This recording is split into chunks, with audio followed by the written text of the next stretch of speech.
Hey guys, it's your girl SoFineee and welcome to my channel. If you're new here, welcome, and if you are not, you already know what it is. Let's get into this video.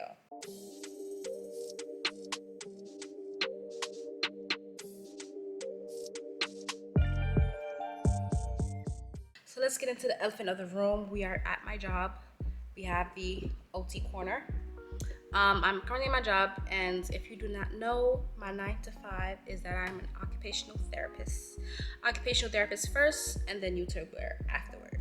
So I am a new therapist, and I haven't been an occupational therapist for a year yet, but I just want to give you guys some tips and tricks on how I got into OT school.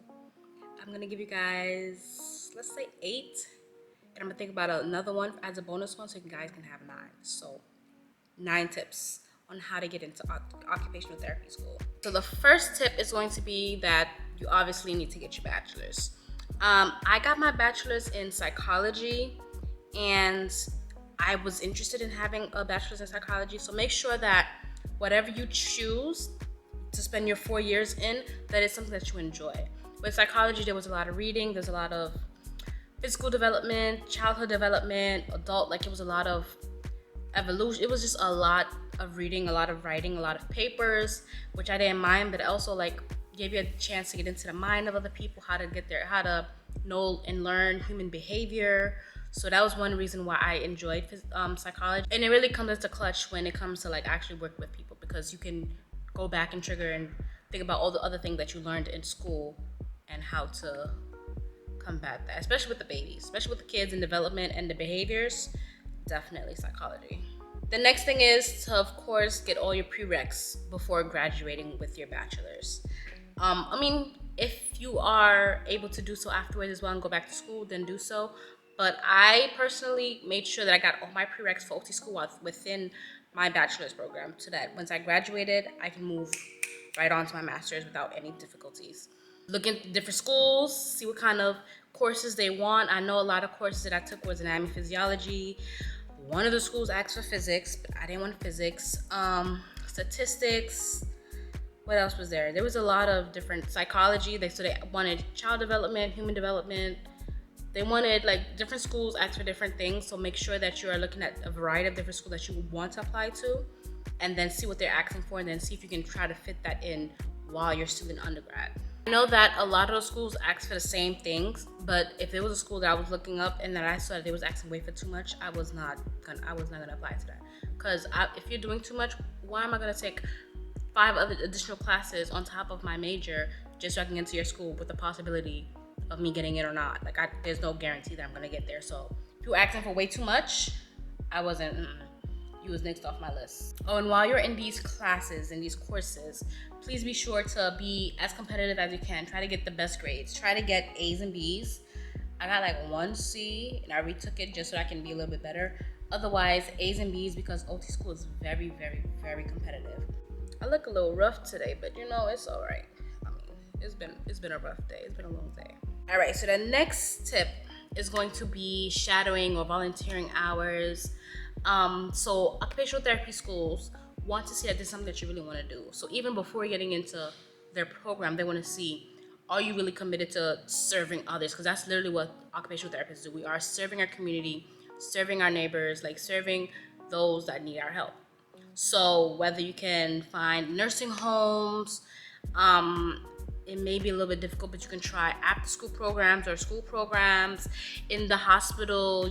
Those are the top 3, I would say. After school programs, hospitals, nursing homes, I mean. For my time of shadowing, I did about most of my time in pediatrics. In shadowing, I used SPOTS. That's what they're called, Special Programs of Occupational Therapy Services.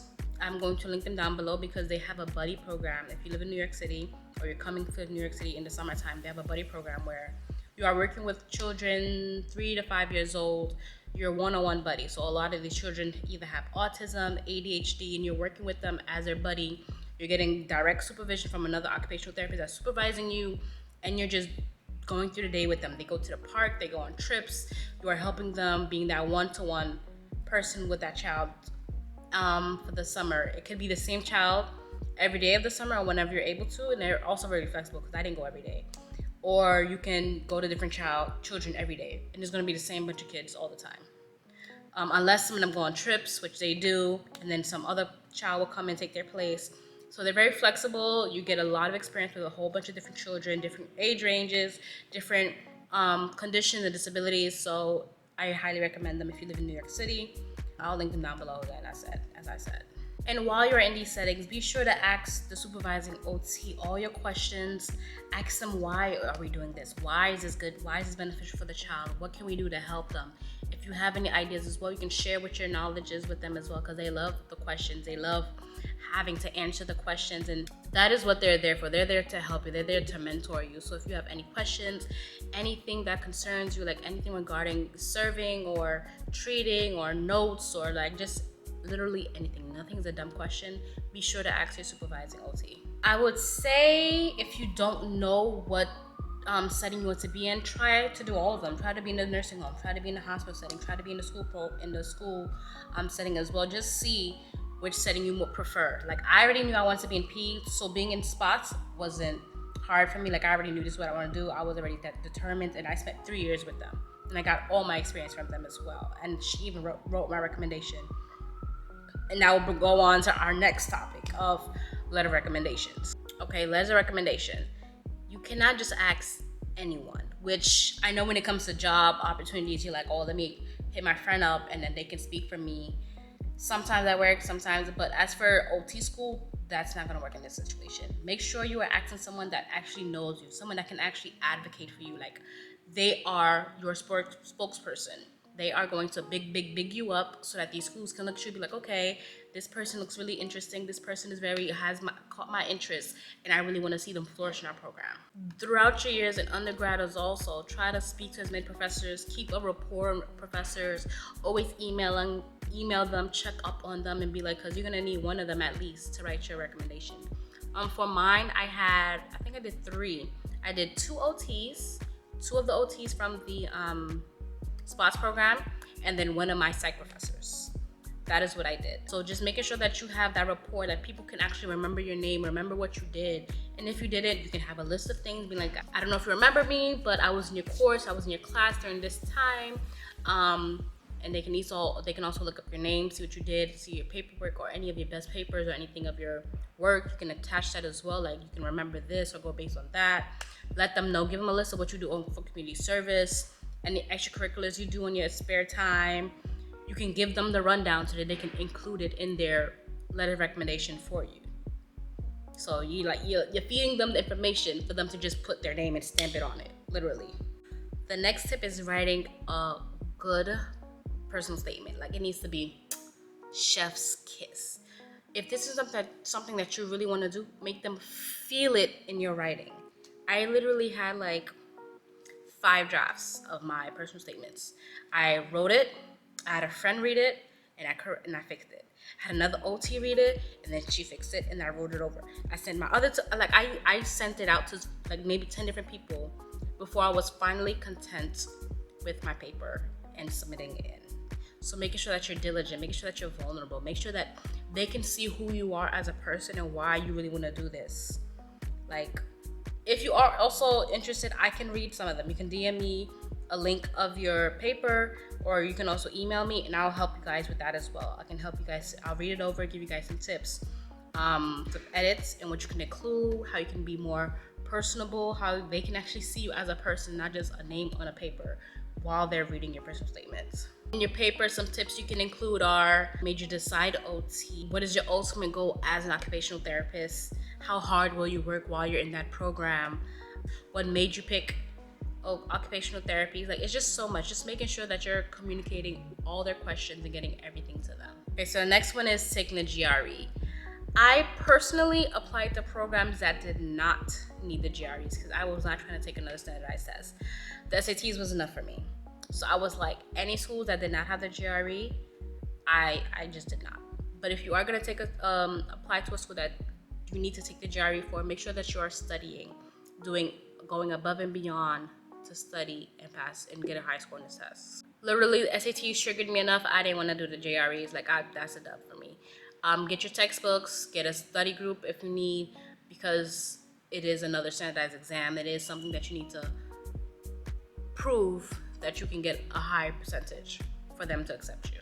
Next is apply. So if it's applicable to you and your finances, apply to as many schools as possible.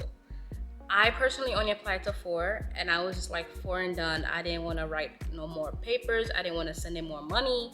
It was just filling out more applications, like sending transcripts out. It was a lot. So if you are able to and you are a person you want to have like all of the chances, apply to as many schools as possible. But I for sure knew that I was just going to do 4, my top 4, and that was that for me. If you are interested in going to another state and moving to another state, do so as well. Just make sure you are checking AOTA to see if the school is accredited. If the school is not accredited, don't do it. Don't waste your time. Make sure they are accredited so that once you graduate, you can apply and get registered in that state, as well as sitting down for the board exam. So the last real tip that I have for you guys is to contact the schools. So after submitting your application, wait like a good 2 weeks, and then you can send an email saying, hi, I applied 2 weeks ago. This is just a follow-up to ensure that you received all of my information. Go to their open houses, make sure that your names are on all those sign-in sheets so that they can actually see your name, see that you're showing up, see that you're being consistent. And when your application comes up in their system, they can be like, okay, she was here this, she did that, and so forth. Many people don't want to, but be that annoying applicant. Like as soon as they call, they hear your voice, hi SoFineee, we already know this is you, we got everything. Be that annoying applicant so they know like, listen, I'm really serious about being in this school, you better accept me, period. Like I want no means for me not to be able to be accepted into this program. So, and if your school has an interview process, be sure that after the interview that you send a thank you note or email saying, thank you for your time. I enjoyed coming to your interview. I'm looking forward to hearing from you again, etc., etc. Like it's literally the little things that help. So the email, the open houses, going to all the paperwork, calling them as well, like making sure that your name is known. Your name should be in rooms before you are. So last but not least, the bonus is I would add to do some community service. In addition to on your application of you submitting whatever jobs you did or any extracurriculars you did, it's good to have a community service portion on your resume. So whether you did any walks, the breast cancer walk, scoliosis walk, volunteering at your church, putting that in what your deed is, what you do there, daycare, whatever you do, babysitting, community service, cleaning up, cooking for the homeless, serving the homeless, doing all those different activities and opportunities. Be sure to include that because as I said before, as an occupational therapist, we are serving our community. We are service providers. We have to make sure that this is something we actually love to do, that we love interacting with people, whether it's adults or children. We're going to be working with people regardless. So those were my 8 tips on how to get into occupational therapy school. It seems like it's a lot, but it's really not. I feel like it's a lot easier and we tend to overthink it and overprocess things. It's not as difficult. It's just actually the waiting that's harder than actually applying and doing all that stuff. The wait time. Like I waited about, if I submitted it by November, I didn't know till maybe like March. It's like a good 4 or 5 months. You're aware that you got accepted or not.